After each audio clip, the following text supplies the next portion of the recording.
ফলে ভাঙড়ের বিধায়ককে হারাতে হবে। তবে একটু আমি বলে রাখি, 2021 সালে আপনারা অনেক চেয়েছিলেন, পারেননি।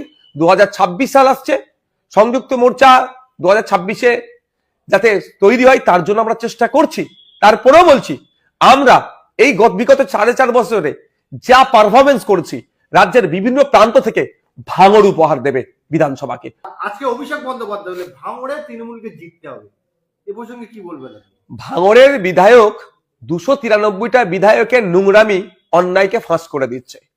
একজন বিধায়ক হয়েও মানুষের কথা কিভাবে বিধানসভার মধ্যে বিধানসভার বাইরে বলা যায় সেটা দেখিয়ে দিচ্ছে। আজকে রাজ্যের মানুষ বিধায়কদের মাইনে, ফোন খরচ থেকে শুরু করে কি করা অ্যাক্টিভিটি কি হওয়া দরকার সেটাও জানতে পারছে ভাঙড়ের একমাত্র বিধায়ক সংযুক্ত মোর্চা তথা আইএসএফ এর বিধায়কের জন্য। তাই এক আইএসএফ এর বিধায়ক তৃণমূল কংগ্রেসের নোংরামি, বিজেপির সাম্প্রদায়িকতার বিরুদ্ধে যেভাবে লড়ে যাচ্ছে, তৃণমূল কংগ্রেস আর বিজেপি চিন্তিত হচ্ছে। ফলে ভাঙড়ের বিধায়ককে হারাতে হবে। তবে একটু আমি বলে রাখি, 2021 সালে আপনারা অনেক চেয়েছিলেন, পারেননি। 2026 সাল আসছে, সংযুক্ত মোর্চা 2026-এ যাতে তৈরি হয় তার জন্য আমরা চেষ্টা করছি। তারপরেও বলছি, আমরা এই বিগত 4.5 বছরে যা পারফরমেন্স করেছি, রাজ্যের বিভিন্ন প্রান্ত থেকে ভাঙড় উপহার দেবে বিধানসভাকে। অর্থাৎ ডবল ডিজিটের বিধায়ক বিধানসভায় যাবে আইএসএফ এর পক্ষ থেকে। পারলে গণতান্ত্রিক প্রক্রিয়াতে লড়াই আসুন, আমরা আপনাদের চ্যালেঞ্জকে গ্রহণ করছি। 2021 সালে সূর্যকান্ত মিশ্রকে টার্গেট করে হারানো হয়েছে। 24-এর লোকসভায় মোহাম্মদ সেলিম অজিত চৌধুরীকে টার্গেট করে হারানো হয়েছে। 26-এ বিধানসভায় আপনার উপরে টার্গেট হচ্ছে, সেটা বাংলার মানুষ দিনের আলোর মতো পরিষ্কার হয়েছে। কিভাবে এই টার্গেট থেকে বাঁচবেন? দেখুন, টার্গেট ভালো পথে আছে বলে টার্গেট হচ্ছে, কোনো অস্বীকার করার কোনো জায়গা নেই। বাংলার মানুষ বুঝতে পারছে, অলিতে গলিতে চর্চা হচ্ছে। তবে একটা কথা বলবো, গণতন্ত্রের শেষ কথা মানুষই বলে। গণতন্ত্র মানুষের জন্য। এই গণতান্ত্রিক পদ্ধতিতে আমরা সমস্ত রকম টার্গেটকে উপেক্ষা করে শুধু ভাঙড় নয়, ক্যানিং থেকে শুরু করে, আমডাঙ্গা থেকে শুরু করে, বাদুড়িয়া থেকে শুরু করে, দেগঙ্গা থেকে শুরু করে, হরিয়ারপাড়া থেকে শুরু করে, রানীনগর থেকে শুরু করে, সুজাপুর থেকে শুরু করে আলিপুর দুয়ার পর্যন্ত, এদিকে ঝাড়গ্রাম থেকে শুরু করে পুরুলিয়া, বাঁকুড়া হয়ে বিভিন্ন জায়গায় আইএসএফ ব্যাপক ফল করে বিধানসভার মধ্যে আসছে। ভাঙড়ে 2021-এ ভাঙড়ে জিতেছেন আবির্ভাবে, ক্যানিং পূর্ব বিধানসভায় ভালো রেজাল্ট করেছেন, বেশ কয়েকটা হাড়োয়ায়ও ভালো রেজাল্ট করেছেন, আপনার দক্ষিণ 24 পরগনায় ভালো রেজাল্ট করেছেন। এবারে আপনাদের কি টার্গেট রয়েছে এবং বামেদের সঙ্গে আপনাদের জোটে? বামেদের সাথে আলোচনার পর্যায়ে আছে, সিট শেয়ারিং এর জায়গায় আছে, আলোচনা চলছে। দেখুন, একটা কথা বলি, আমরা চাই বিজেপি তৃণমূলকে বাংলা থেকে শূন্য করতে হবে। বিজেপি তৃণমূলকে বাংলা থেকে একেবারে শূন্য করতে গেলে যত সেকুলার ফোর্স গুলো আছে ঐক্যবদ্ধ হতে হবে, তাহলে সহজেই হারানো যাবে। সেই জন্য আমরা এগিয়ে গিয়েছি, সমস্ত রকমের ইগোকে দূরে সরিয়ে দিয়ে লেফট ফ্রন্ট কংগ্রেসকে চিঠি করেছি এবং অন্যান্য রাজনৈতিক দলের সাথে আলোচনা চলছে।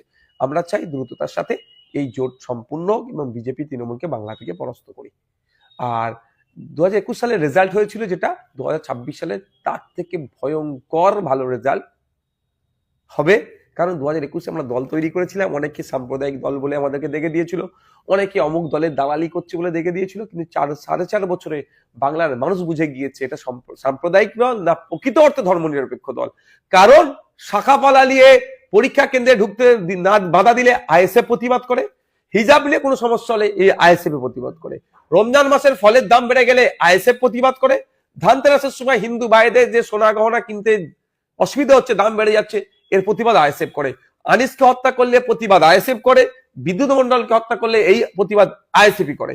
সেই আপনার বকটুই থেকে শুরু করে কুলতলি আমার ছোট্ট বোনটার জন্য প্রতিবাদ আইএসএফই করেছে। সুতরাং আইএসএফ এর কার্যকর্ম সারা রাজ্যে ছড়িয়ে পড়েছে।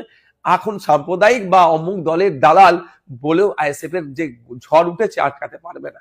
ক্যানিং পূর্বের বিধায়ক তিনি বলছেন যে আব্বাস সিদ্দিকী, নওশাদ সিদ্দিকী কিংবা তহ সিদ্দিকীকে ক্যানিং এসে দাঁড়াতে হবে, যদি না দাঁড়ায় জোর করে দাঁড় করাবো। শুনুন, ওই নটোরিয়াস ক্রিমিনালের নামটা বাদ দিন, আবার সময় নষ্ট করবো না ওর জন্য। আপনি তো নটোরিয়াস ক্রিমিনাল বলছেন, উনি বলছেন যে আমাকে নটোরিয়াস ক্রিমিনাল বলছে, আপনাদের কি রাগ হচ্ছে না? কাকে বলছে? সাধারণ মানুষকে বলছে। হ্যাঁ, সাধারণ মানুষকে বলবো, ওনার কথায় উত্তেজিত হবেন না। নটোরিয়াস ক্রিমিনালকে আবারও বলছি, ক্যানিং পূর্বের বিধায়ক শওকত মোল্লা সাহেব একজন নটোরিয়াস ক্রিমিনাল। যদি এটা উনি না হয় তাহলে ওনাকে বলুন যে আমার বিরুদ্ধে আইনত ব্যবস্থা নিতে। তিনি বলছেন যে আমি একবার ওর জেলের হ্যাঁ ইচ্ছায় জোড়াই নেই, আপনি একজন দর্শক আমার যে নটা আসেন, স্পিনার বলছে। বলছি তো, যদি ওনার মনে হয় যে ওনার সম্পর্কে এই মন্তব্য করাটা ওনার জন্য অবমাননাকর হয়ে যাচ্ছে, সেই জন্য তার সম্পর্কে আমি বাজে মন্তব্য করার জন্য ওনার অধিকার আছেন। উনি পাবলিককে উত্তেজিত করে কিচ্ছু লাভ হবে না, পাবলিক অত বোকা নয়, পাবলিক জানে যে মারামারি হানাহানিতে জড়ালে দিনের শেষে পাবলিকই ফাঁসবে, ভালো করে জানে। তো যদি মনে হয় শওকত সাহেবের সম্মান হানি হচ্ছে, তার জন্য চলে যান কোর্টে, কোর্টে গিয়ে মামলা করুন নওশাদের বিরুদ্ধে যে শওকত সাহেবের মানহানি হয়েছে। তো কোর্টকে কি বলবে যে আমাকে নটোরিয়াস ক্রিমিনাল বলেছে বলে আমার মানহানি হয়েছে? আমাকে ডাকে যদি কোর্টকে দিয়ে দেখাবো ন্যাশনাল হিউম্যান রাইটস কমিশন ওনাকে বলেছেন নটোরিয়াস ক্রিমিনাল, তাহলে মানহানিটা ওই ন্যাশনাল হিউম্যান রাইটস কমিশনের বিরুদ্ধে করুক। কোর্টে গিয়ে তো কোনো লাভ হবে না, এমনি আপনিও কতবার কোর্টে গিয়েছেন। হ্যাঁ, খোঁজ নিয়ে দেখুন না লাভ হচ্ছে কি লস হচ্ছে ওনার, উনি বলতে পারবেন। 21শে জানুয়ারি দলের প্রতিষ্ঠাতা দিবস, এবার কি পারমিশন পেয়েছেন? একদম সব তো কাজ সব রেডি করা হয়ে গেছে। না, আপনি গতবার বক্তব্য দিতে পারবেন না, কিংবা কেন পারবো না? আব্বাস সিদ্দিক ভাইজান কেন পারবে না? এতটুকু দিতে বলছি। পারেননি। তো কোচে ভাড়া অন্য দেখুন, পন্থা একটা বন্ধ হলে 100টা খুলে, এটুকু মাথায় রাখবেন। প্রার্থী চয়ন হয়েছে আপনাদের? হ্যাঁ, প্রার্থী কেন চয়েস হবে না, হচ্ছে। ক্যানিং পূর্ব কি রাপারটা প্রার্থী দেওয়া হবে? সবটা বলে দিলে তো ভয় কি যাবে, দাঁড়ান না একটু। Thank you. নওশাদ সিদ্দিকী সম্পর্কে খুব গুরুত্বপূর্ণ কথা বলেছেন, এবং নওশাদ সিদ্দিকী এক কথায় তিনি এমন একটা মানুষ, সবসময় সত্যি কথা বলেন এবং সত্যকে তুলে ধরেন।